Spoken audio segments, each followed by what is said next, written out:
बिलासपुर जिले के सकरी थाना क्षेत्र से एक बार फिर चौंकाने और हैरान कर देने वाला मामला निकलकर सामने आया, जिसमें कुछ युवक और युवती नेशनल हाईवे को जाम कर यहां पे बर्थडे पार्टी मना रहे थे। ऐसे हमें जानकारी मिली, जिसके बाद पुलिस ने इस पूरे मामले में बताया जा रहा है कि 3 युवक और 1 युवक को गिरफ्तार कर आगे की जाँच करने की बात कही जा रही है। हमें जैसे जानकारी मिल रही है कि युवकों के खिलाफ धारा 151 के तहत कार्रवाई कर उन्हें जेल भेज दिया गया। आपको बता दें कि एक बार फिर सकरी थाना क्षेत्र में एक बेहद ही चौंकाने वाला मामला सामने आया, इसमें नेशनल हाईवे को जाम करने के बाद यहां पे बेखौफ तरीके से बर्थडे पार्टी मनाई जा रही थी। हमें ये भी जानकारी मिली है कि जितने भी युवक पुलिस ने गिरफ्तार किए युवती को, वो सभी शराब के नशे में थे। जैसे ही घटनाक्रम की जानकारी पुलिस को लगती है तो पुलिस तत्काल मौके पर पहुंचती है और जांच में जुट जाती है। आपको बता दें कि युवक युवती जिन्हें देश का भविष्य कहा जाता है, वो भविष्य आप देखिए किस तरीके से अंधकार में जा रहा है। आजकल की युवा पीढ़ी शराब के नशे में इतनी खो बैठी है कि वो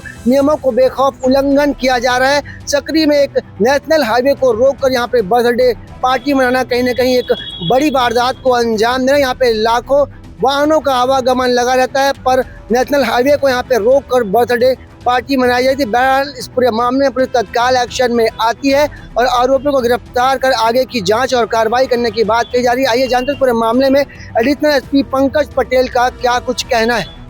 कार्रवाई की क्या कुछ 4 लोग थे, जिसमें 3 लड़के थे और 1 लड़की थी, जो नेशनल हाईवे पे मार्गों को बाधित करके वहाँ पे बर्थडे पार्टी मना रहे थे। तो इस पे मार्ग अवरुद्ध करने के लिए पुलिस के द्वारा उसमें FIR किया गया है। सभी में इन सभी की प्रतिबंधात्मक कार्रवाई की गई है। जानकारी मिली कि सभी लोग शराब के नशे में थे।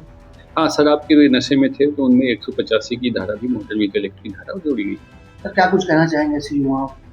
मैं युवाओं से अपील करूंगा कि ऐसे एक तो शराब पीकर वाहन ना चलाएं, इसमें वो अपने जान के साथ साथ में दूसरों के लिए भी खतरा बनते हैं। और एक्सीडेंट से ये जो युवा हैं और दूसरे घर के भी जो अर्निंग युवा होते हैं, उनका जनरली ऐसे एक्सीडेंट में डेथ होती है। तो बिल्कुल शराब पी के वाहन ना चलाएं और यातायात को बाधित करते हुए ऐसे हाईवे या सार्वजनिक स्थलों पर पार्टी ना करें।